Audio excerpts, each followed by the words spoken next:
Anak saya masuk Kristen, pada sekolahnya itu di Al-Azhar. Kita kuliah itu di Jogja, kenal sama penginjil,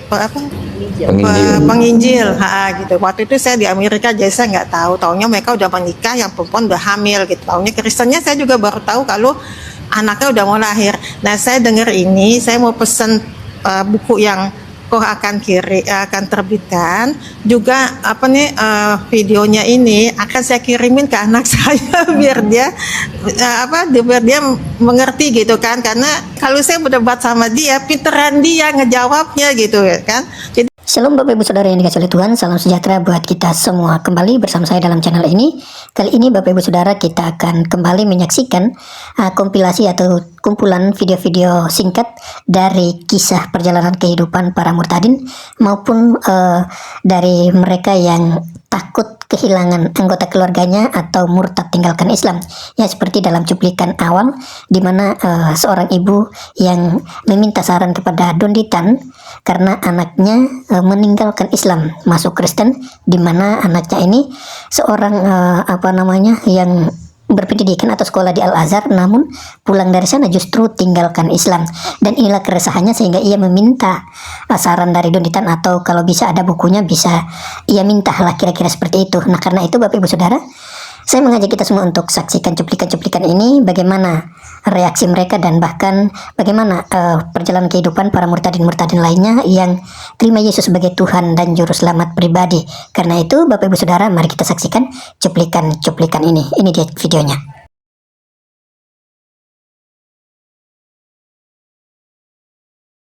anak saya masuk Kristen, pada sekolahnya itu di Al-Azhar. Kita kuliah itu di Jogja, kenal sama penginjil, gitu. Waktu itu saya di Amerika, jadi saya nggak tahu. Taunya mereka udah menikah, yang perempuan udah hamil, gitu. Taunya Kristennya saya juga baru tahu kalau anaknya udah mau lahir.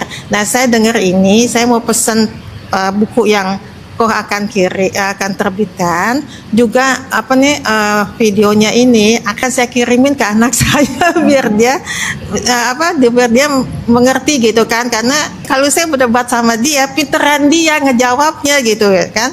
Jadi dengan adanya ini kan nanti makanya saya bilang saya mau pesen bukunya gitu. Karena waktu itu di Jogja itu lagi heboh-heboh, dari 10 orang itu 9 yang hamil, yang gitu nggak ngerti gitu kan. Makanya saya bilang jangan, tapi anaknya ngotot, bapaknya ngizinin aja gitu. Akhirnya saya taunya dia bilang saya pulang ke sini dia udah menikah dan istrinya lagi hamil gitu kan. Jadi saya cuma menyampaikan itu aja Pak, saya kesel banget soalnya. Saya sangat-sangat merasa prihatin kalau anak ibu sudah masuk Kristen. Baik, berarti ini satu contoh lagi ya, yang sekolah di Al-Azhar aja bisa murtad gitu. Jangankan yang di Al-Azhar, Bu, yang lulusan Gontor aja yang murtad, Bu. Ya, ini yang betul-betul memang harus kita prihatin ya. Tidak pernah kita bisa sangka anak kita, bahkan lulusan sekolah Islam sekalipun, bisa murtad hanya gara-gara apa? Hubungan gitu. Bisa jadi itu yang disebut dengan program hamilisasi, Bu. Ibu masih punya kesempatan untuk mendakwahi anak ibu. Masalah anak ibu nanti mau kembali ke Islam atau tidak itu bukan urusan ibu sebenarnya ya.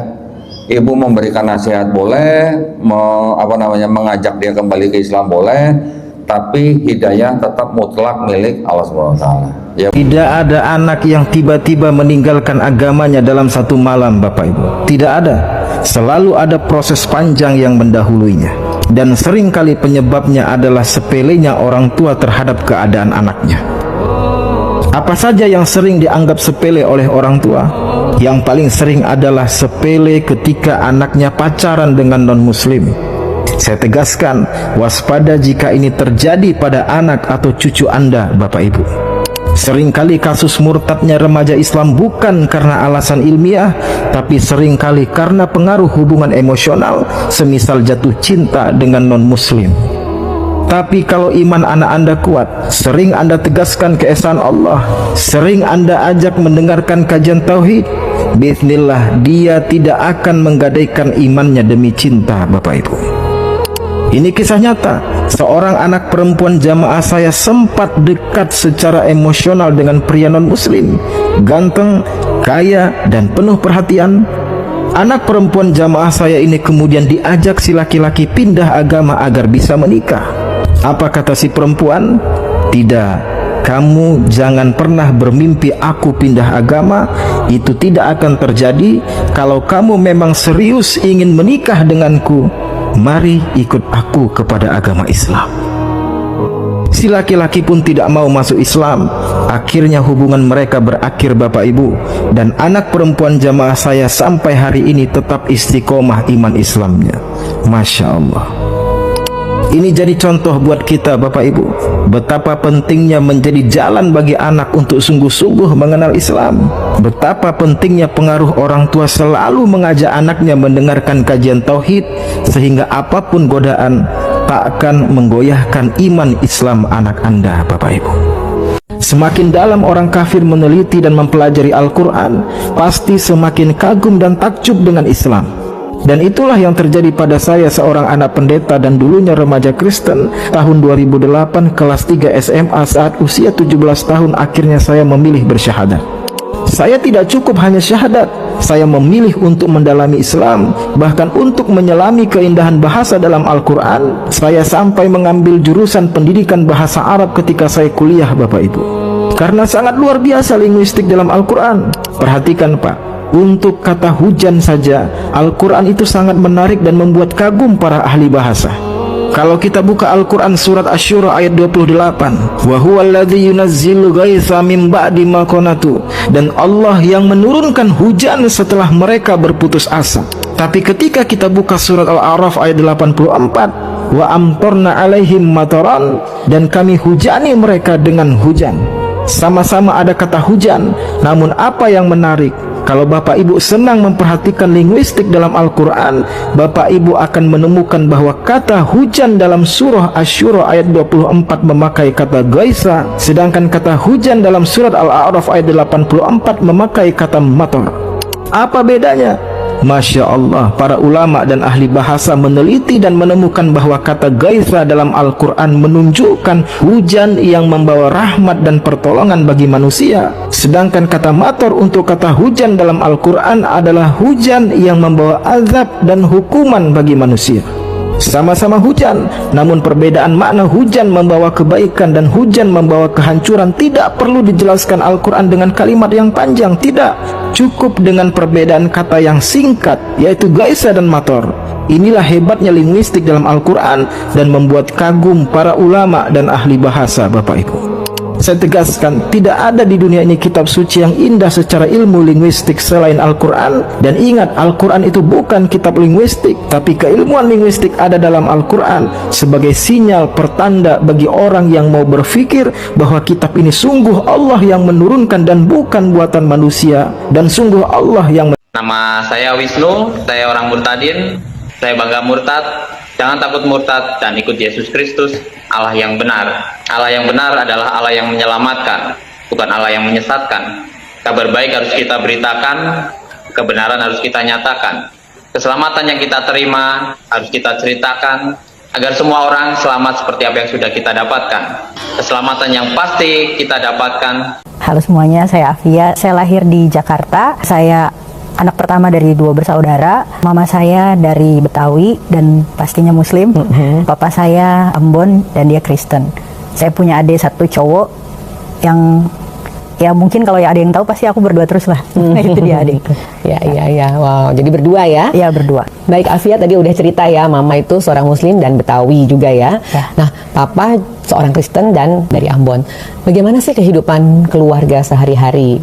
Dan dengan latar belakang iman yang berbeda ya, pada waktu itu 2 agama begitu ya. Ada yang memeluk agama Kristen, ada yang memeluk agama Islam. Bagaimana keadaannya pada saat itu? Kalau sebenarnya keadaan sehari-harinya normal biasa, harmonis, nggak ada masalah ya. Iya. Tapi mungkin karena dua-duanya itu sama-sama kuat, mama dari keluarga yang memang kuat juga, terus papa mungkin dengan pendiriannya dan keyakinannya juga kuat kan. Jadi memang dua-duanya mau anak-anaknya ikut mereka masing-masing. Cuman yang aku tahu itu dulu papa itu maunya anak-anaknya ikut papa. Tapi ada satu sisinya mama juga yang diem-diem, dia tuh juga maunya anaknya ikut mama kan. Jadi akhirnya kita jalanin dua-duanya. Kalau ada papa aku sama papa, kalau papa nggak ada aku sama mama. Jadi Dua-duanya kadang-kadang dijalan. ke gereja gitu Iya. maksudnya. Iya. Kadang-kadang ke masjid gitu. Iya. Dan melakukan ritual ibadah dua-duanya Iya, juga dua-duanya. gitu ya. Iya, dua-duanya. Wow. Nah, waktu itu apa Afia nggak bingung gitu dengan adik? Sebenarnya aku dari kecil itu maunya ikut papa. Oh. Tapi karena lebih sering sama mama kan, tapi yang namanya anak ya, dari mama papa juga akhirnya aku belajar gitu. Mungkin yang dibilang bisa itu enggak gitu. Emang yang satu iman itu penting gitu. Nah, satu sisi pengen ikut papa memang, tapi aku nggak enak sama mama kan. Jadi akhirnya aku jalanin dua-duanya. Kalau bingung ya pasti bingung. Pasti bingung ya. Pasti bingung Ada- dan ada yang kayak nggak ada membingungkan juga arah ya. kan. Iya, iya. Dua-duanya beda gitu. Dua-duanya dijalanin, ini aku mau kemana gitu. Nah, kalau papa mama gimana? Hubungannya kan karena imannya juga berbeda tadi, maksudnya bukan hubungan relation rumah tangga ya, Iya, tapi iya. pada saat mereka menjalankan itu juga dua iman gitu gimana kah? Apa nggak ada kebingungan juga gitu? Papaku kerjanya lepas pantai, jadi 2 minggu sekali baru pulang kan. Oh. Nah, jadi kalau nggak ada papa, anak-anaknya ikut nih, semuanya sama mama gitu. Iya, iya. Tapi kalau ada papa, nah mungkin kalau menurut aku juga, aku sadar tuh udah gede ya, mungkin doanya papa ya. Jadi dia pengen keluarganya itu bareng. Jadi waktu kecil, mama tuh suka diajak ke gereja, alasannya papa buat nemenin anak-anak. Oh. Caranya mungkin gitu ya, Iya, iya. gitu. Terus akhirnya memang dari situ juga akhirnya mereka jalaninnya begitu. Dan kalau papa, aku lihatnya dia nggak suruh anaknya ABCD, tapi dia yang ngerjain biar anaknya lihat. Lebih kayak iya, gitu. Jadi makanya dia jadi contoh lah ya, gitu. Kalau ya bingung banget waktu itu. Jadi sempat menjalani kehidupan dua agama ini sampai usia 12 tahun. Sampai gitu ya? 12 tahun. Nah, prakteknya sehari-hari ya begitu gitu ya. Kadang ikut papa, kadang ikut mama. Adek juga begitu. Ya sama. Cuman kalau Ade tuh nggak terlalu yang lebih cuek lah, gitu. Jadi aku lebih banyak gitu. Dan sampai aku 12 tahun tuh papa nggak tahu kalau aku selama ini ikut mama. Oh, gitu. Iya, jadi ada Apa ada perjanjian nggak waktu itu papa mama? Jadi kalau misalnya kan ada tuh yang katanya yang kalau yang laki-laki ikut mamanya, kalau yang perempuan ikut papanya atau Enggak. kebalikannya, nggak ada perjanjian begitu ya? perjanjian nggak ada, tapi yang aku tahu papa maunya semua ikut papa gitu. Tapi ya itu dia ya, namanya manusia ya, orang tua yang satu maunya ada yang mau gitu. Karena aku inget banget waktu masih mama belum bertobat, terus mama tuh pernah bilang sama aku gini, kalau mama meninggal kamu ikut nyanya ya, nenek manggilnya nyanya nih, karena orang Betawi, ikut nyanya. Emang kenapa mah? Kalau ikut papa masuk neraka. Jadi Ada komentar seperti itu juga ya dari udah mama ya? udah di Walaupun mama kelihatannya diem gitu ya, Iya. nggak maksa Iya, gitu, tapi enggak. bergerilya di belakang ternyata. Makanya aku bilang kalau yang namanya beda agama tuh udah nggak Iya, mungkin iya, lah iya. gitu, karena pasti satu-satu tuh Iya, pengen tarik-tarik gitu, ya, ya kan? tarik-tarikan ya. Nah, berarti gimana sih ceritanya hari Minggu ke gereja gitu ya? Sekolah Iya. Minggu pasti ya waktu itu Sekolah ya. Minggu. Terus kalau di rumah berarti sholat sama mama gitu ya, diajarin doa gitu ya. Nah, rasanya gimana tuh? Bingung, capek atau biasa aja?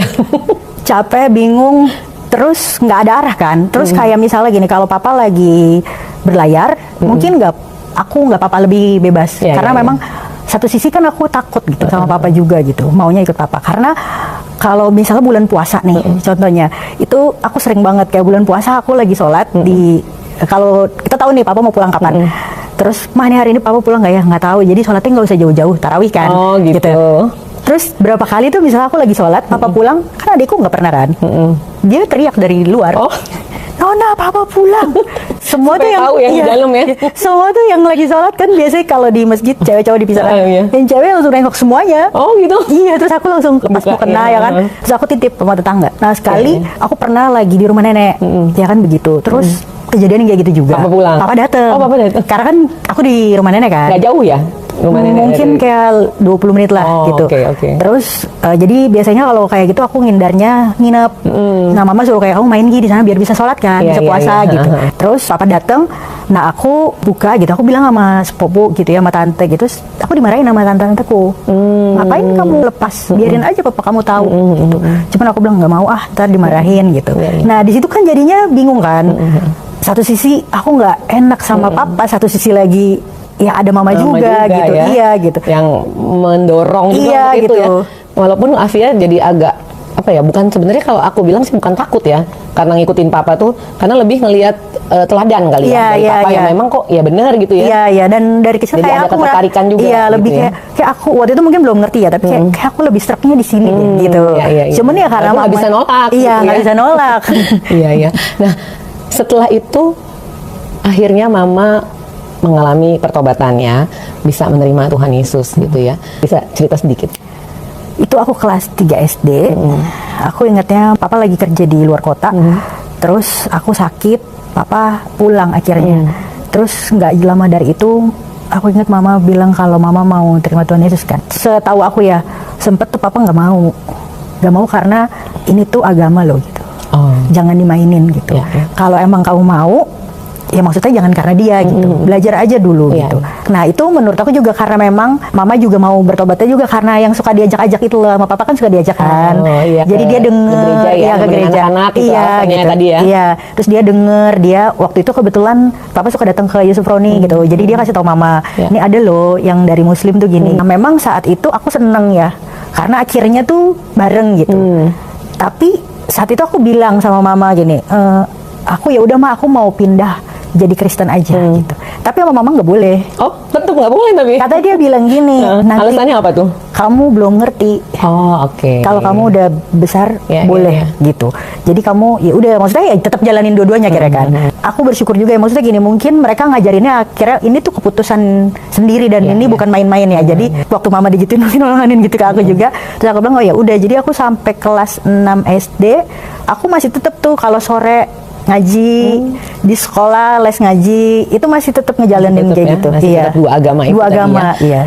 Apa sih dampak pertobatan mama bagi keluarga, khususnya buat Afia sendiri? Banyak ya.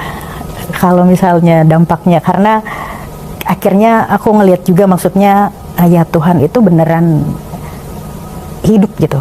Dan dulu mungkin aku cuma percaya ya emang Tuhan Yesus Tuhan. Udah gitu. Tapi dari pertobatannya mama, terus apa yang dia lakuin, terus jadi teladan yang tadinya cuma papa, akhirnya dua-duanya, akhirnya aku lihat emang beda banget. Dan aku sempat bilang sama mama kan, kita tuh suka sharing ya, sampai sekarang gitu kan. Terus mama suka bilang sama aku misalnya kayak, mama seneng lihat kamu sekarang gitu kan, apa namanya, imannya bertumbuh gitu. Terus akhirnya aku merasa itu bukan karena aku gitu, tapi aku bilang sama mama, tahu nggak ini tuh buahnya mama, aku bilang, karena mama itu jadi teladan. Nah ini yang mama hasilin, bukan karena aku bilang. Mungkin ya anak muda ya, anak muda dengan kehidupan yang sekarang kayak begini, kayaknya kalau ikut Tuhan banget kayaknya ya beda banget, kayak kuno atau apa gitu. Tapi karena mamanya nggak berhenti buat doa, berhenti buat ini, ya ini buahnya, aku bilang. Jadi emang dampaknya tuh ya kayak gini, aku bilang gitu. Sebandel-bandelnya aku, tapi aku balik lagi, aku bilang gitu. Jadi emang dampaknya itu besar banget gitu, sampai aku yang sekarang. Wow, doa seorang ibu ya. Iya benar. Dan Tuhan dengar. Nah, Afia, setelah mama bertobat, dan Afia masih sempat menjalani dua agama dulu kan setelah mama bertobat, akhirnya mantap di usia 12 tahun Afia ikut Tuhan Yesus. Kenapa? Aku udah yakin banget kan, mama bertobat aku 3 SD. Terus waktu kelas 4 SD tuh ada adiknya mama yang bertobat juga. Nah itu aku makin yakin gitu, karena kesaksiannya dia juga buat aku ya emang beneran Tuhan Yesus Tuhan lah gitu. Dan waktu aku lulus SD 12 tahun, aku bilang sama mama, aku nggak mau lagi ngejalanin yang itu, aku bilang gitu. Aku maunya yang Kristen aja gitu. Dan mungkin waktu SD itu, SD ku tuh seberang rumah nenek kan. Oh, oke. Dan rata-rata satu sekolah tuh saudara semua kan, banyak kan. Jadi kayak mungkin saat itu mama juga belum berani kan. Jadi aku SMP pindah jauh sekolahnya, jadi aku mau Kristen aja, aku bilang gitu. Ya kalau mau ketahuan mah ketahuan aja lah gitu ya kan. Udah pasrah juga ya, udah pada pasrah saat gitu itu ya. Cuman aku bilang aku mau Kristen aja gitu. Akhirnya mama ya udah sekolahnya jadi Kristen. Oh, dipindah. Ya karena masuk SMP kan. Ya pindah. Karena tadinya SD-nya depan rumah. Depan rumah oma ya, nenek ya tadinya ya. Rumah nenek. Akhirnya Afia dibaptis di usia 17 tahun. Ya. Apa yang membuat Afia mantap pokoknya ambil keputusan memang ini nih agama yang saya mau anut dan saya mau taati gitu? Apa tuh? Dari yang aku 12 tuh aku sempet diusir sama nenek. Jadi waktu itu aku ingat lebaran. Jadi biasa kita semua lebaran kan kumpul bareng biasa lah ya. Mama udah pulang ke rumah dan biasanya kita habis lebaran tuh main, semua ponakan, tante gitu semua main. Kumpul bareng. lah Kumpul ya. ya. Kita ke mall gitu ya. Pulang dari situ main balik lagi ke rumah nenek kan.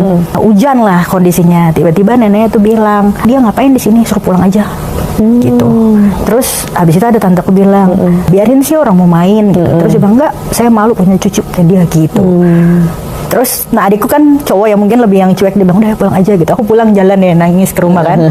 Sampai rumah, mama sama papa ada di rumah terus nanya kenapa. Terus aku cerita, terus papa bilang kan di situ apa? Ya udah nggak apa-apa katanya. Kita doain aja katanya. Jadi saat itu aku ngerasa memang aku mau terima Tuhan Yesus sebagai Tuhan ya. Tapi aku belum ngerti itu sampai di tahap yang harus aku nggak ngapa-ngapain loh. Ini cuman pilih agama doang gitu ya kan. Tapi kok aku harus diusir gitu loh. Terus papa bilang nggak apa-apa, doain aja gitu, ampunin gitu kan. Terus akhirnya aku setelah kejadian itu 2 tahun kemudian memang kita nggak ketemu sama sekali. Sama nenek? Ya. Karena memang nggak boleh, ya kan. Terus yang sedihnya itu sebenarnya aku sama pupu-pupu kan deket banget, jadi nggak ketemu kan. Nggak ada waktu untuk ngumpul ya? Iya gitu, dan nggak boleh karena mereka nggak mau. Karena mereka dilarang juga. Iya. Keluar di rumah nenek juga pokoknya nggak boleh ketemu Iya gitu ya? gitu. Terus akhirnya setelah udah mereka boleh, akhirnya aku makin ngerti lah. Tapi kan dari perjalanan itu sampai yang aku baptis, aku belajar tuh. Maksudnya gimana memang ikut Tuhan tuh nggak cuma ikut doang, ada Proses. penolakan, ya kan, ada pikul salib itu lain-lain gitu kan. Jadi dari situ aku bilang kayaknya aku udah waktunya gitu. Terus papa juga sempat bilang kalau mau baptis harus belajar dulu gitu. Dan kebetulan baptisnya juga di diaspora kan. Ya, di KRI diaspora Iya, di KRI ya. diaspora. Baptisnya Terus juga. akhirnya ikut katekisasi dulu dua-duanya. Terus aku pikir ya Dua-duanya tuh bersama dengan adikku. adik. Oh, oke. Terus aku mikir juga iya nih, aku mau ambil keputusan di umur 17 tahun gitu. Dapat KTP tapi identitas baru gitu. Iya. Pikiran aku gitu kan. Ya udah akhirnya aku minta dibaptis. Terus akhirnya dibaptis di sini. Baptis di sini berdua dengan adik ya? Iya. Nah, komentar papa mama apa pada waktu itu setelah kamu dibaptis? Papa mama nemenin ya? Iya nemenin. Heeh. Pasti ya seneng banget lah. Seneng banget karena kan Terharu ya, Iya pasti ya. terharu gitu loh. Anak-anaknya berani mengambil keputusan itu. Dan gitu. akhirnya satu keluarga, Satu keluarga. jadi punya satu agama yang tadinya dua ya. Iya, Setelah betul. sekian lama bingung gitu ya. Iya, betul. Seperti nggak ada pegangan malahan Iya jadinya nggak terarah. Nah, tapi pada tahun 2002 papa meninggal dunia dan seminggu kemudian Afia mengalami peristiwa rohani yang kuat gitu ya. Dan itu menguatkan iman Afia malahan. Apa yang terjadi ya pada waktu itu? Papa meninggal 2002 ya benar. Aku baru 1 minggu kuliah. Baru 1 minggu kuliah dan aku ingat banget tuh malam sebelum papa meninggal, aku deket banget sama papa kan. Dia tuh ngomong banyak, kasih pesan banyak banget. Ya kan, Sebelum meninggal? malamnya. Oh, malamnya Persis gitu. Jadi kayak emang mau pergi. Kayak contohnya misalnya dia bilang jagain adik ya gitu. Terus jangan sakitin mama gitu. Terus dia bilang lagi kalau kamu punya kesempatan keluar negeri pergi sejauh mungkin.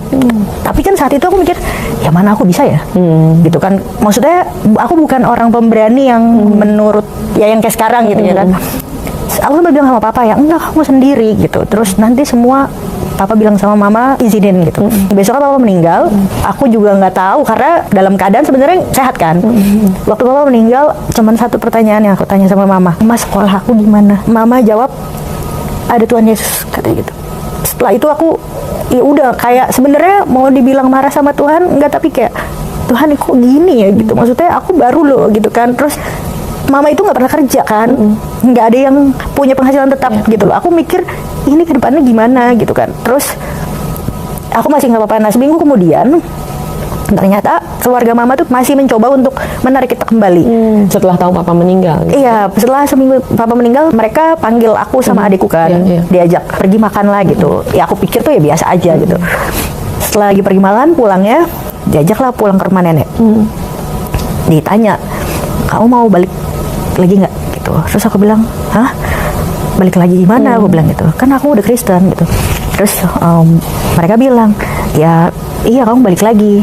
gitu. Terus aku bilang, "Boleh minta apa aja sama aku?" Aku bilang gitu. Aku nurut, tapi jangan yang satu itu, aku bilang gitu. Terus nenekku bilang gini, aku ingat dia bilang, "Kamu cucu yang paling saya sayang. Karena kamu diantara semuanya yang paling taat." Gitu loh. Karena kayak seolah aku tuh rajin gitu loh ya kan. Dia tahu gitu kan. Dan kenapa kamu harus pergi gitu, harus pindah. Nah waktu lagi ditanya itu ya kak, itu aku ngerasa aku tuh ngomongnya gemeteran. Aku kayak ada di angin. Anginnya itu kenceng banget sampai aku gini, dalam hati aku gini, ini aku doang yang ngerasain anginnya atau semuanya? Aku semuanya nggak ngerasa kedinginan karena aku kedinginan banget.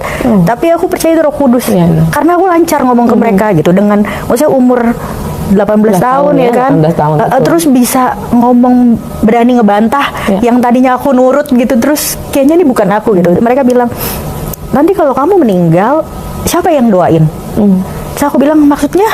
Aku bilang gitu, iya karena mama kamu meninggal, saya udah nggak bisa doain, kata nenek. Terus aku bilang, aku jawabnya gini, emang yang meninggal duluan siapa?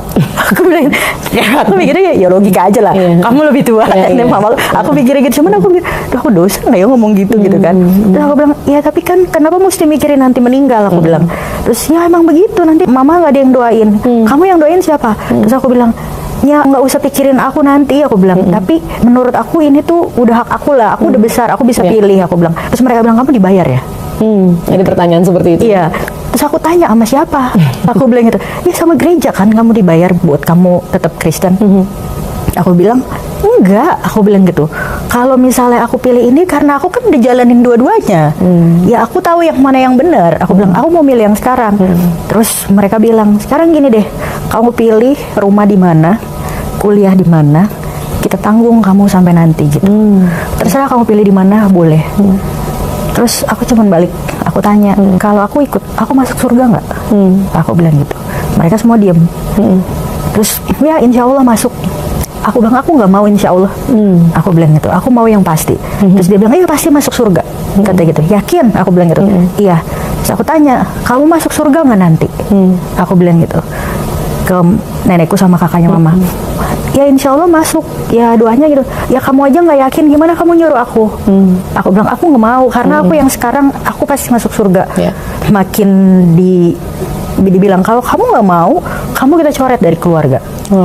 Terus aku bilang, emang begitu? Aku bilang. Terus aku bilang, aku akhirnya bilang, Nyonya terserah Nyanya, aku bilang. Tapi Nyanya boleh benci aku gara-gara ini, tapi aku tetap hormatin, sayang Nyanya, semua di sini sebagai keluarga. Kalau kalian nggak bisa terima, nggak apa-apa, aku bilang gitu. Tapi aku tetap sama pendirian aku sekarang. Aku tuh pindah bukan karena papa, aku bilang gitu, karena emang aku yakin, aku bilang. Terus ya udah akhirnya pulang, ternyata mama tahu kalau kita digituin, tapi mama nggak bilang.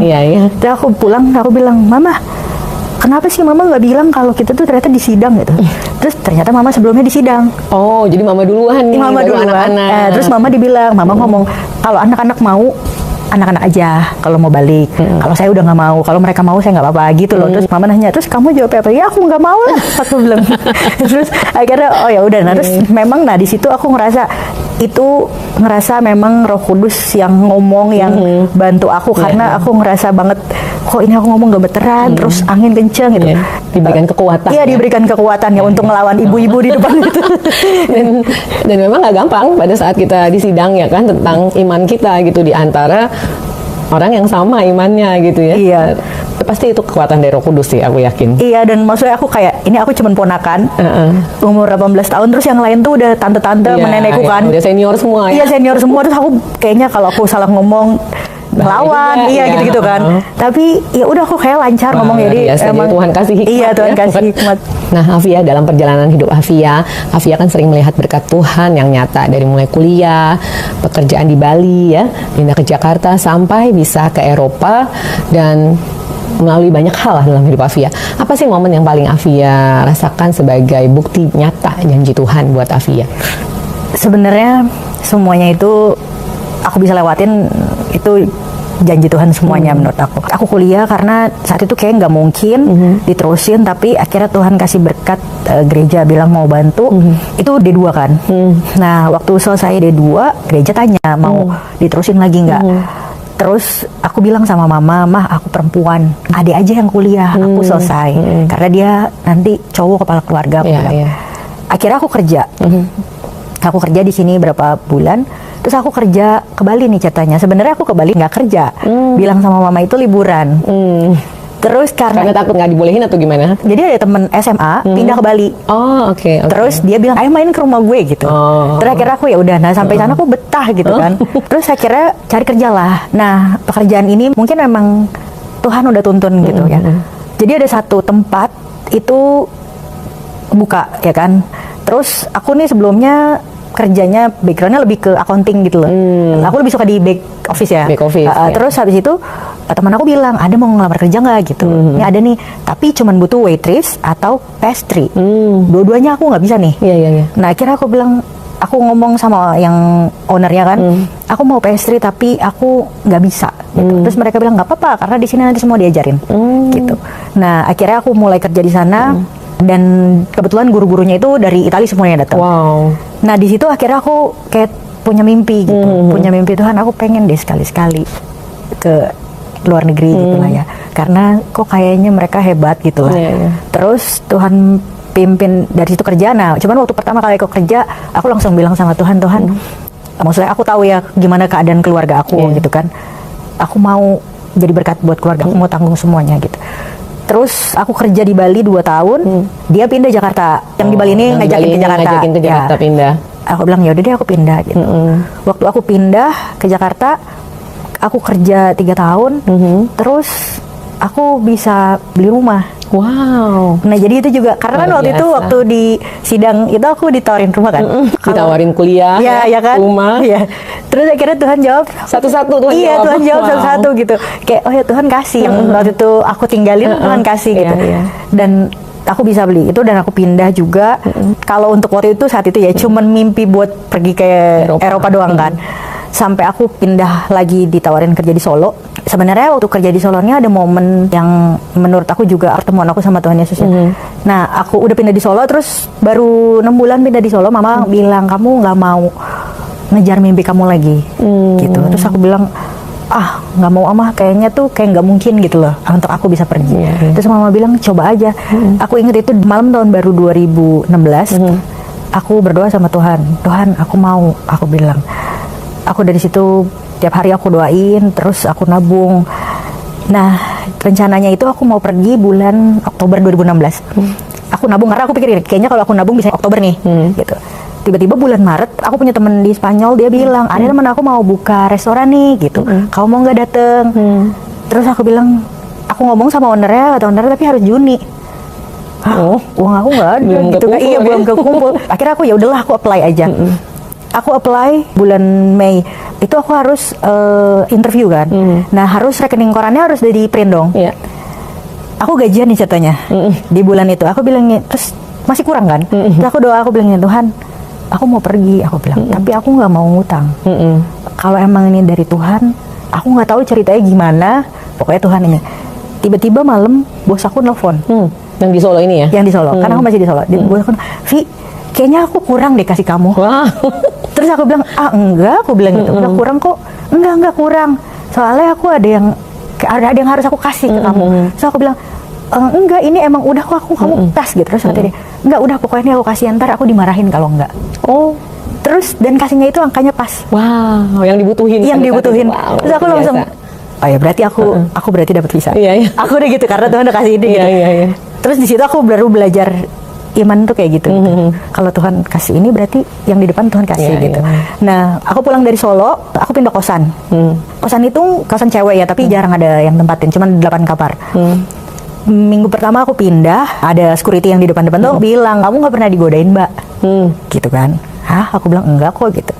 Terus kenapa ya? Masa sih? Nah, kamu dikenalin gitu. Terus habis itu, nah minggu berikutnya tuh aku tiap hari itu kan nggak bisa tidur. Dan aku selalu bangun 5:30 pagi udah bangun. Biasanya di kos sebelumnya tuh aku bangun kalau mau kerja, ya kan. Tapi nanti jam 9-an aku kayak ketiduran. Nah pertama kalinya aku pernah udah rapi terus aku ketiduran tiba-tiba karena aku masuk kerja jam 2. Jam 2 ada yang bangunin aku. Aku ngerasa dibangunin, tapi nggak ada siapa-siapa di situ. Terus ya udahlah aku pikir ya udahlah gitu. Nah besokannya aku mimpi, di mimpi aku itu aku lihat badan aku di tempat tidur, terus kamar aku tuh berantakan. Tapi aku dikunciin dari dalam. Jadi di pintu aku ada koper-koper banyak gitu.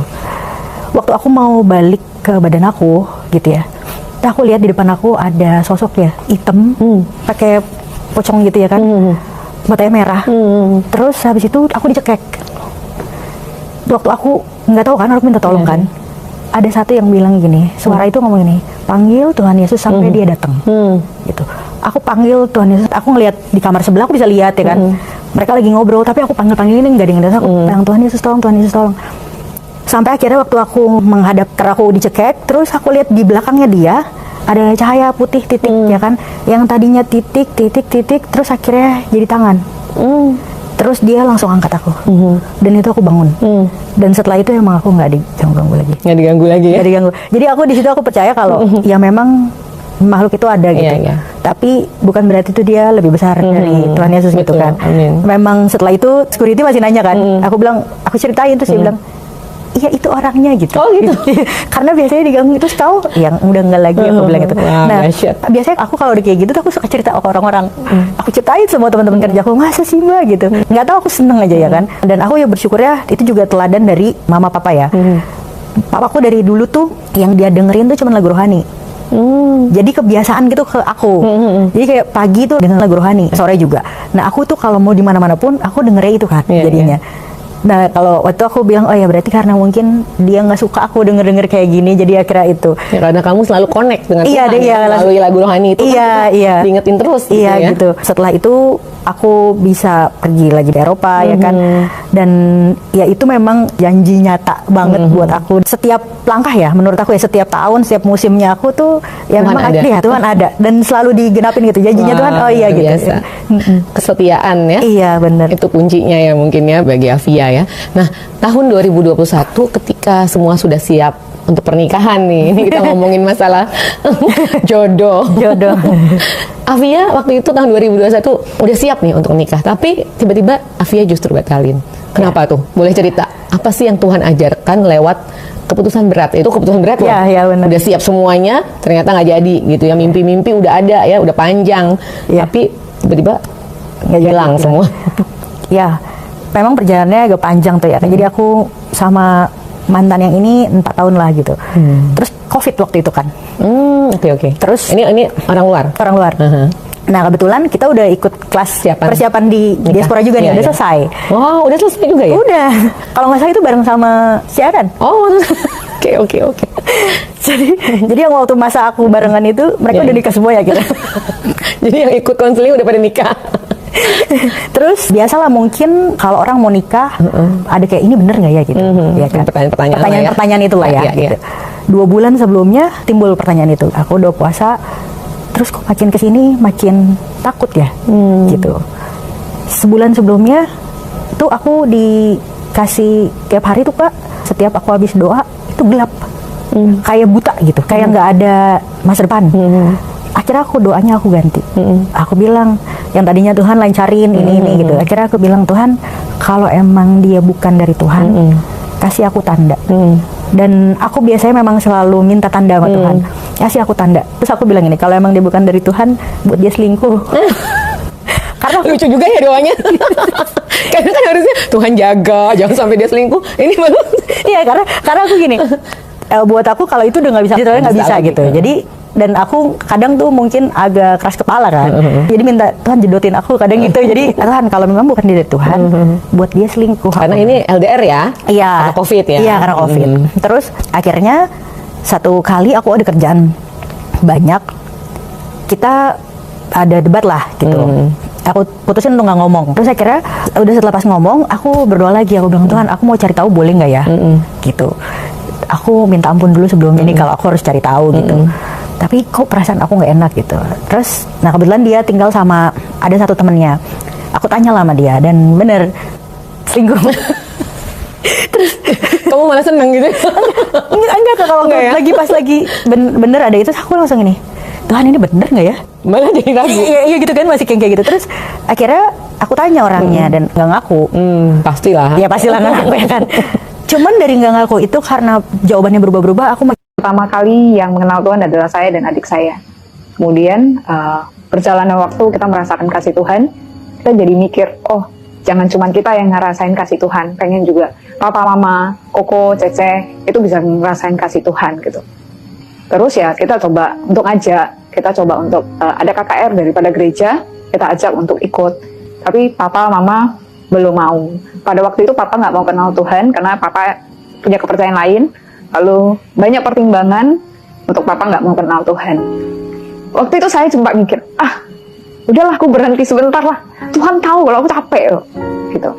Ya sudah, akhirnya saya berhenti. Tapi saya menjadi lebih lelah daripada sebelumnya, lebih capek.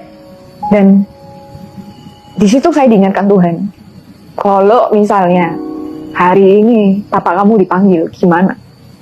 Di situ saya nangis dan saya mikir, Tuhan sorry ya, aku nggak boleh menjadi lelah. Karena kalau aku lelah sedetik aja, papa dipanggil, aku nggak punya kesempatan. Aku nggak punya kesempatan.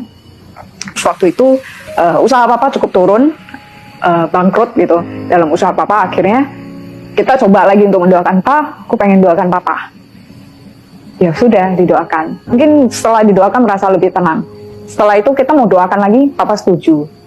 Ada masalah kita doakan, setuju.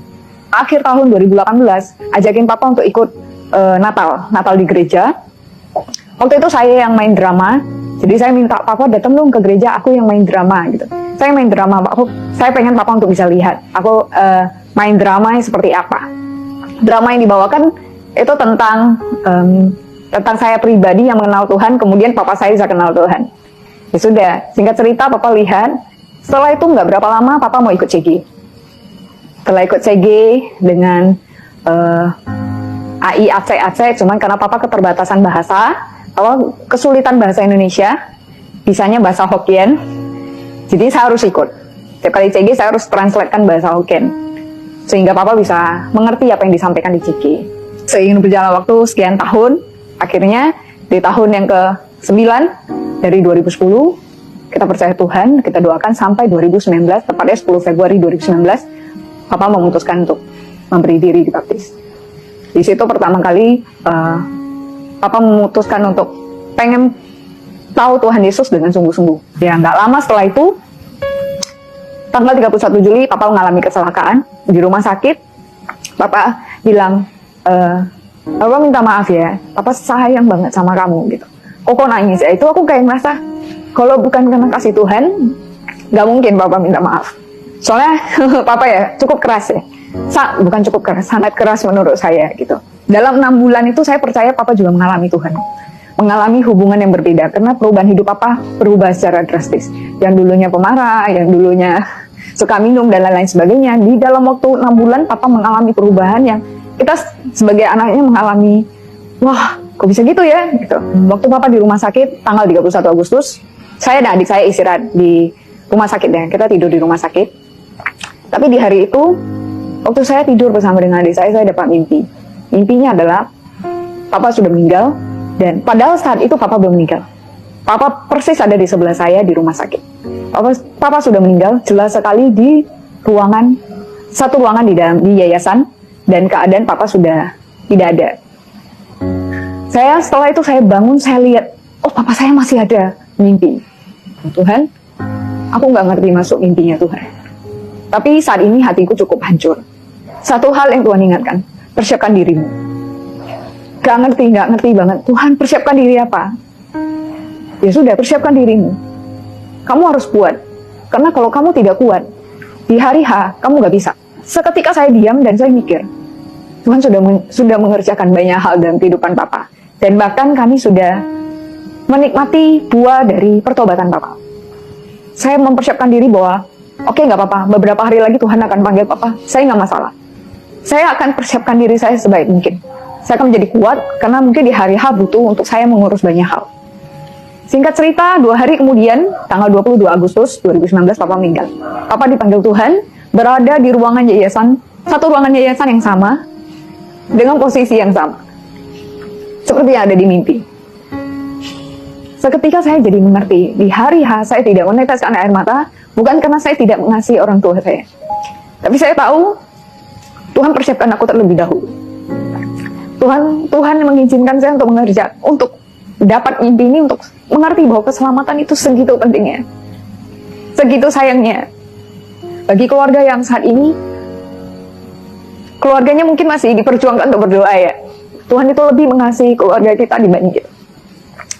Waktu kita memperjuangkan, Tuhan di belakang tuh lebih memperjuangkan. Saya tidak akan menjadi lelah. Karena 9 tahun saya bisa lewatin dari tahun ke-10, 11, 12, gak masalah asal bersama dengan Tuhan. Pastikan diri kita untuk tetap berada di dalam doa, so tidak kita menjadi lelah, Karena keselamatan itu penting adanya. Kita nggak pernah tahu 1 detik dari sekarang apakah keluarga kita sudah diselamatkan atau belum. Jadi, ayo kita sama-sama doakan keluarga kita. Terima kasih. Saya anak bungsu dari 5 bersaudara, ya, dan sampai saat ini semua keluarga saya masih tetap Muslim. Ya, jadi di sini saya mau cerita bagaimana pertama kali Tuhan memperkenalkan dirinya kepada saya. Saya bekerja di satu perusahaan penerbangan nasional di Indonesia dan saya ditempatkan di Bali. Saya coba lihat-lihat buku teman saya itu gitu. Saya lihat kok ini rohani semua ya gitu. Digerakkan Tuhan untuk ambil itu, dan jadi saat itu saya udah mulai suka damai sejahtera yang nggak pernah saya rasakan sebelumnya. Saya waktu itu belum ngerti kata damai sejahtera, sukacita, tapi saya ngerasa beda. Sampai akhirnya saya mulai lagi untuk saya digerakkan untuk mengambil Alkitab yang ada di lemarinya dia. Saya awalnya untuk tahu aja gitu, ini nih kayak apa sih cerita di Alkitab tentang. Setelah saya semakin dewasa, nah saya ingat tuh waktu SMP saya sekolah di Sanawiyah, saya nggak usah sebutkan sekolahnya di mana.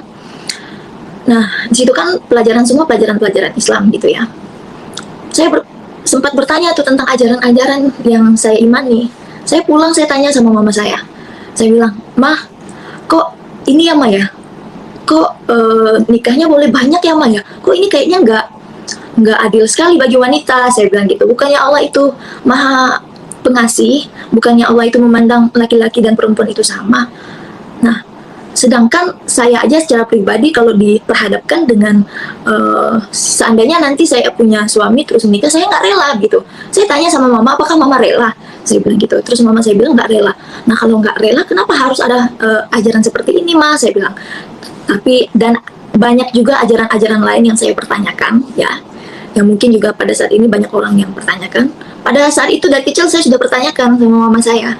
Cuman orang tua saya bilang, udahlah, jangan terlalu banyak ditanyakan. Memang itulah ajarannya yang harus kita ikuti dan harus kita imani, begitu. Nah karena ya jawaban seperti itu, akhirnya ya saya pun tidak lagi mencari-cari yang sampai detail gitu. Singkat cerita, setelah saya dewasa, saya bertemu sama suami yang pertama dulu. Kami pacaran sekitar 4 tahun, pacaran dan tunangan 4 tahun, lalu menikah. Setelah menikah 2 tahun kami pisah. Saya juga tidak menceritakan secara detail mengapa kami pisah. Pada saat itu saya hidupnya kacau ya, pikiran saya juga kacau, berantakan. Saya taat dari kecil kepada Tuhan saya. Saya setiap hari ibadah dan mengaji. Bahkan sebelum ibadah saya juga baca Yasin. Sampai dulu saya hafal Yasin itu. Nah, namun saya berpikir datang kepada Allah saya, kenapa rasanya tidak ada kedamaian gitu. Saya datang sepertinya kok hati saya kosong gitu loh. Rasanya kalau saya memikirkan hidup saya, lalu saya memikirkan Tuhan saya, rasanya hati saya berdebar dan rasanya kosong gitu loh. Saya mengharapkan dengan apa yang saya alami, saya mengharap datang kepada Tuhan saya agar mendapatkan jawaban dan ketenangan. Tetapi setiap saya datang ternyata enggak gitu loh, sama aja. Banyak juga yang menghujat saya karena saya tidak menggunakan hijab ya, ataupun saya memakai hijab. Bagus, hijab itu tidak ada dalam Al-Quran. Nggak ada, hijab itu tutup kepala, nggak ada.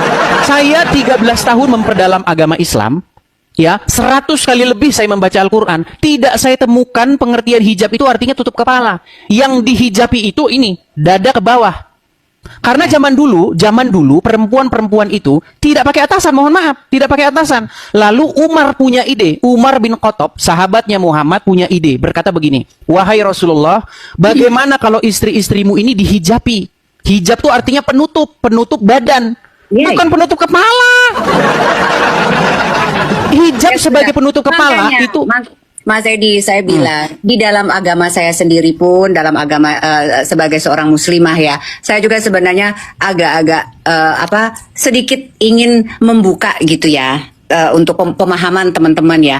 Ternyata di dalam muslim sendiri saling menjatuhkan dengan hijab itu sendiri pun itu juga luar biasa pressure-nya, tekanannya gitu ya. Karena saya juga terkadang menggunakan kerudung ataupun kadang tidak gitu kan. ini saya kasih tunjuk ya, bagaimana zaman-zaman dulu. Saya tidak tahu ya, mungkin ibu kelahiran tahun berapa saya nggak tahu. Nih, ini adalah wanita-wanita zaman dulu.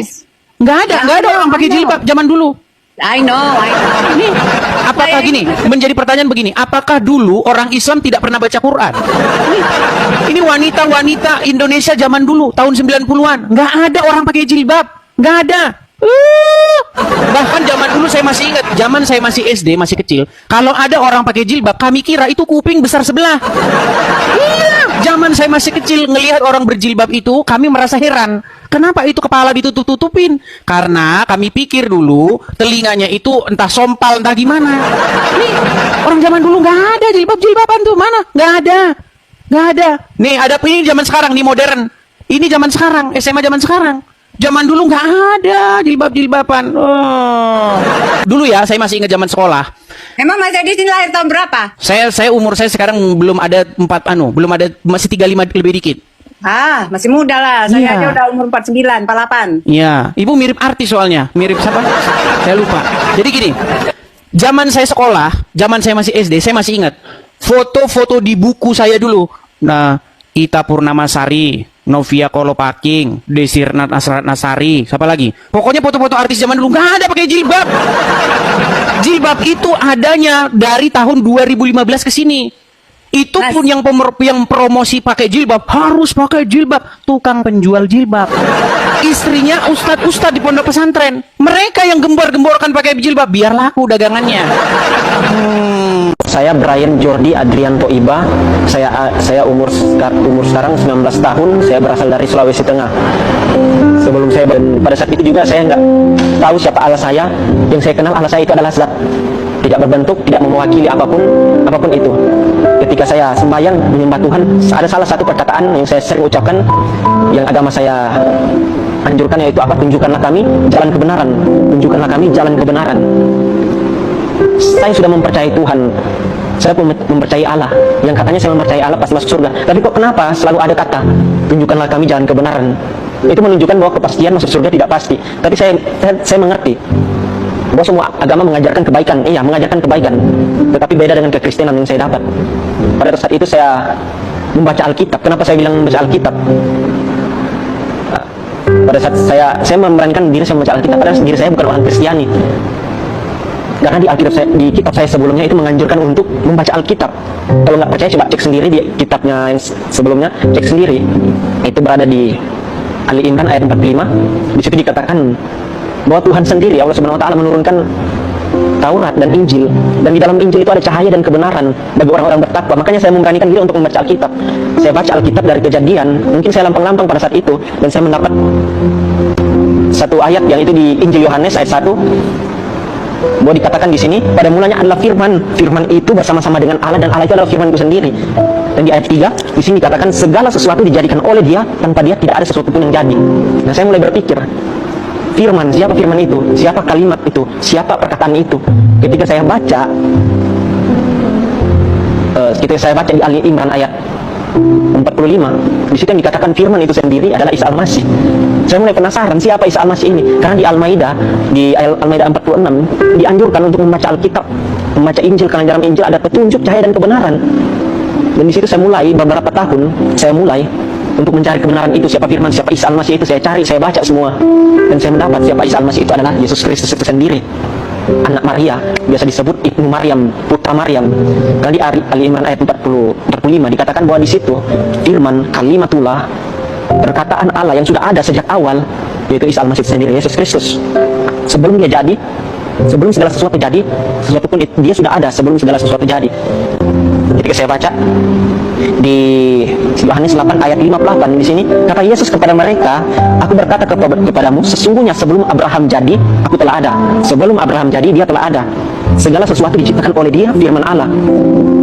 Saya mulai berpikir di sini, kok bisa gitu? Bahwa yang dikatakan bahwa orang Kristen itu menuhankan manusia, tuhankan manusia. Kenapa bisa manusia jadi Tuhan? Apakah itu bukan berhala? Saya bilang bukan. Tanpa kita menuhankan Yesus, Yesus sudah Tuhan dari awal. Tanpa Dia menjadi manusia, Dia sudah Tuhan dari awal, karena Dia adalah Allah itu sendiri, firman Allah. Dikatakan di agama saya sebelumnya, Allah menciptakan segala sesuatu itu menggunakan kum fayakum, yang berarti dengan perkataannya. Jadilah terang, jadilah ini, jadi ini, gitulah. Jadi setiap orang yang percaya akan firman Allah, itu sudah mempercayai Allah itu sendiri. Selamat pagi saudaraku. Jadi saudara ini bertanya, Yesus itu Tuhan atau Nabi? Oke. Dulu sebelum saya mengenal Taurat dan Injil, firman Allah yang sesungguhnya, ya, saya taunya Yesus itu hanya Nabi. Karena di dalam iman kepercayaan saya dulu, dikatakan Isa itu adalah Yesus Kristus yang ada di Injil di dalam kepercayaan orang Nasrani. Tetapi setelah saya membaca Taurat dan Injil secara keseluruhan, saya mengerti siapa Yesus. Yesus adalah Allah. Yesus adalah Tuhan. Karena Yesus itu adalah Ruh Allah. Ruh Allah sendiri. Ya, Allah mengutus dirinya sendiri mengambil rupa manusia, yaitu Yesus Kristus. Makanya di dalam Yesaya sudah dinubuatkan akan ada Mesias. Mesias itu adalah Allah sendiri. Saya mau cerita latar belakang saya. Saya adalah seorang yang benar-benar dulunya adalah orang yang selalu mengandalkan logika, dan saya tidak percaya hal-hal yang supranatural seperti itu. Dan saya ini tahu Tuhan, sekedar tahu tapi tidak mengenal, seperti kita tahu misalnya artis siapa tapi kita tidak mengenal orang tersebut. Begitu ada itu adalah relationship saya dengan Tuhan, seperti itu. Jadi saya tahu siapa Tuhan Yesus tapi saya nggak kenal pribadinya. Oke, singkat cerita, di tahun 2015 saya mengalami banyak masalah, ya, banyak masalah yang membuat saya stres, mulai dari masalah keluarga dan lain sebagainya yang membuat saya menyalahkan Tuhan. Dan saya merasa bahwa Tuhan itu nggak ada. Tuhan itu, saya menyalahkan Tuhan dengan segala masalah yang menimpa saya, dan saya merasa Tuhan itu jangan-jangan nggak bisa menolong saya, dan Tuhan itu hanyalah legenda. Saya pikir pada saat itu adalah legenda karangan orang Yahudi. Jadi saya pikir cuma cerita rakyat zaman dulu, seperti itu. Saya pikir Tuhan Yesus itu hanya legenda dan cerita belaka. Sampai suatu hari saya benar-benar merasa bahwa saya benar-benar stres dan saya marah sekali sama Tuhan. Saya teriak, saya marah, saya bilang, Tuhan yang benar, tunjukin kalau memang benar-benar ada, dan kalau Tuhan itu nyata, tunjukin Tuhan mana yang benar. Saya bilang seperti itu. Tidak ada jawaban yang saya dapatkan sampai akhirnya pada Maret 2015 saya waktu itu saya di kampus masih kuliah. Saya melihat ada sebuah pamflet besar sekali di daerah kampus saya. Di situ pamfletnya itu tentang sebuah KKR. KKR itu adalah ibadah yang terbuka untuk umum dan besar sekali. Dan di KKR itu saya merasa terpanggil untuk ikut KKR itu. Entah kenapa ada dorongan di hati untuk ikut KKR tersebut. Dan KKR itu terlaksana pada hari Sabtu. Nah, pada hari Jumatnya saya merasa bahwa saya dipanggil sampai 3 kali. Jadi saya paginya lihat brosur itu, terus saya nyetir mobil di depan saya itu pasang stiker di mobilnya, stiker KKR tersebut. Dan juga pada saya malam hari ke rumah teman saya, di rumah teman saya ada brosur tentang KKR tersebut. Jadi saya kayak terpanggil 3 kali ya untuk ikut ke KKR tersebut. Singkat cerita, saya ikut KKR tersebut, dan karena waktu itu orang tua saya mau ikut untuk ada keperluan di daerah yang sama dengan KKR, jadi mereka mengantarkan saya. Mereka singkat cerita ikut KKR juga tanpa ada yang mengajak. Jadi kami semua sekeluarga ikut KKR. Kemudian di situ saya belum mengerti, karena jujur saya belum pernah ikut KKR sebelumnya. Jadi saya nggak ngerti harus ngapain, saya nggak ngerti harus seperti apa begitu ya di KKR itu. Dan saya cuma ikut aja, saya cuma mengalir aja. Dan di satu doa, di situ pendetanya mengajak saya untuk berdoa meminta baptisan Roh Kudus. Waktu itu saya nggak ngerti apa itu baptisan Roh Kudus, dan saya orangnya sangat logika, jadi saya nggak percaya. Karena basis saya kedokteran, saya sangat nggak percaya hal-hal seperti itu. Nah, setelah pendetanya itu meminta saya untuk untuk berdoa, maksudnya bareng-bareng gitu ya, berdoa bersama-sama. Saya ikut mengangkat tangan saya seperti itu, angkat tangan, kita berdoa, undang Roh Kudus hadir ke hati kita. Saya ikut aja, saya nggak ngerti kan, karena saya ikut aja, saya nggak ngerti. Tiba-tiba tangan saya tuh bergetar kencang sekali seperti ini ya. Jadi saya merem, tapi tangan saya kencang sekali.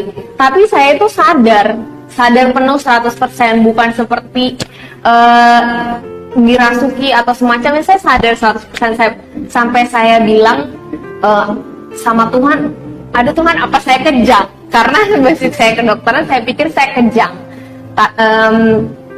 Tapi saya bisa mengontrol kembali tangan saya. Kalau saya sudah mau buka mata, mau selesai berdoa, ya itu kembali lagi seperti normal. Jadi itu bukan kejang juga, karena kalau kejang kita tidak bisa mengendalikan hal tersebut gitu.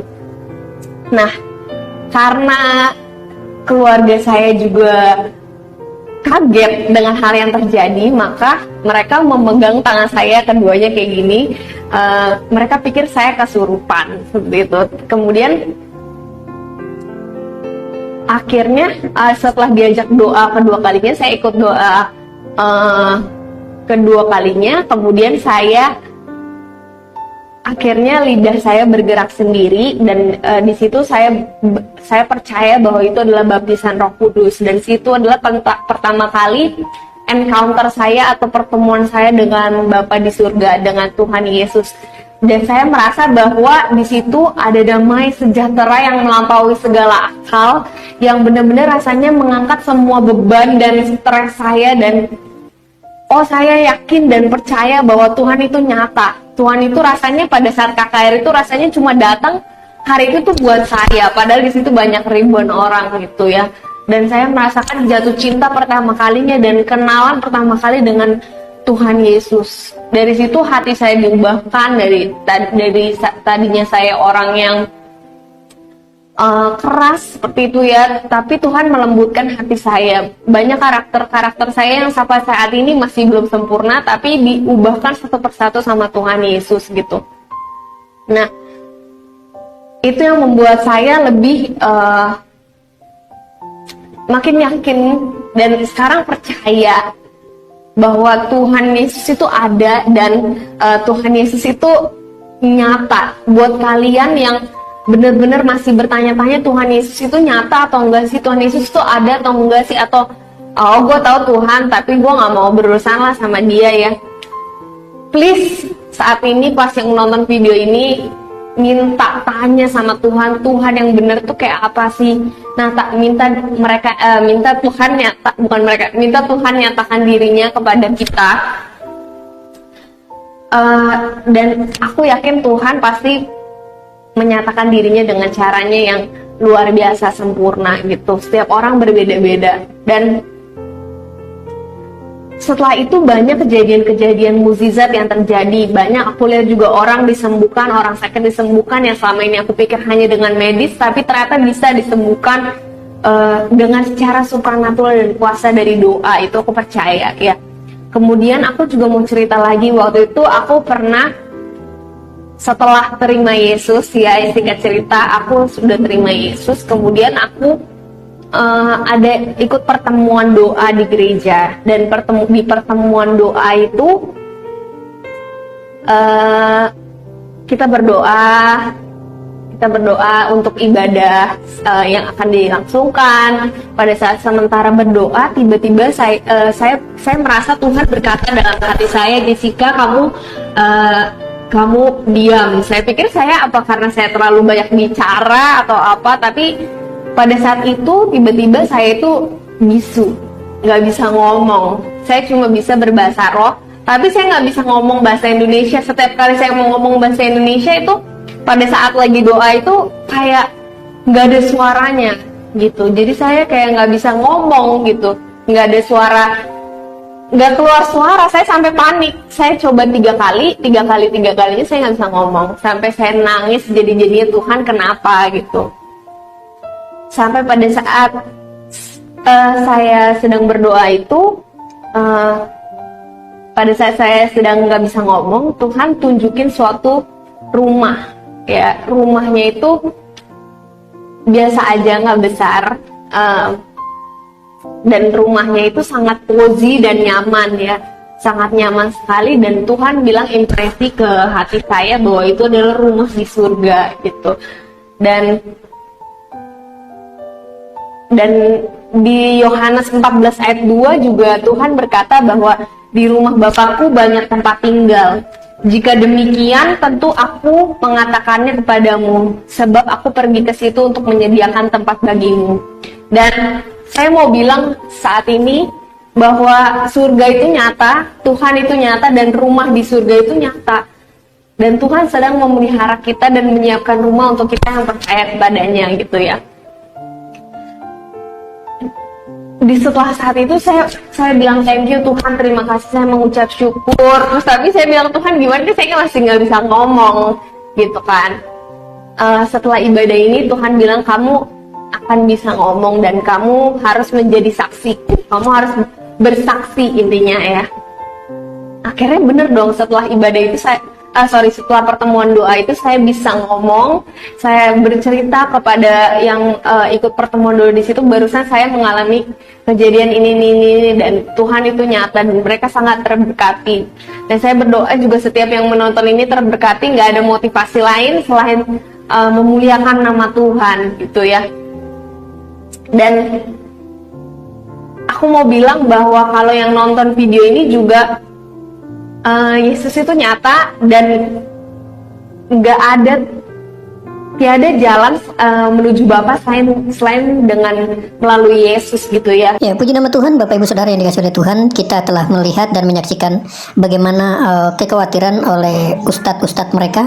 Ada salah satu ustadz tadi setelah Donditan, dia juga sempat meragukan ya, menyampaikan pesan kepada orang tua karena melihat anak-anak muda Muslim yang berbondong-bondong tinggalkan Islam.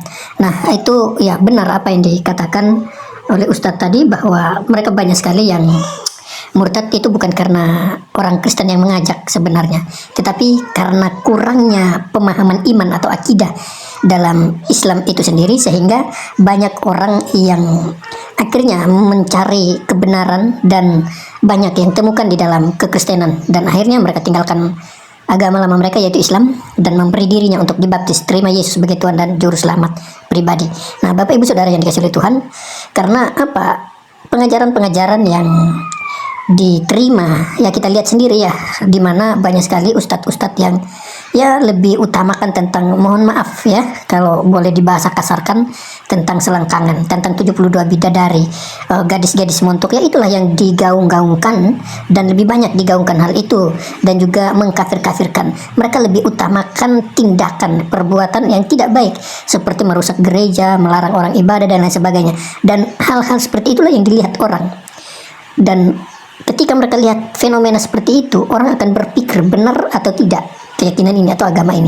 Akhirnya mereka mulai sadar dan memikirkan, akhirnya mencari jalan lain, mencari kebenaran di tempat lain, mencari jawaban tentang pertanyaan-pertanyaan mereka itu, sehingga kemudian mereka menemukan kebenaran itu di dalam kekristenan. Ya, itu saja dari saya Bapak Ibu Saudara. Kiranya Tuhan Yesus memberkati kita semua. Jangan lupa like, comment, dan subscribe. Dukung terus perkembangan channel ini supaya Bapak Ibu mendapatkan cuplikan-cuplikan video kesaksian dari channel ini, dan juga dukung para hamba-hamba Tuhan dan juga para penginjil yang terus menyampaikan kabar keselamatan di pelosok tanah air. Demikian, Tuhan memberkati. Shalom.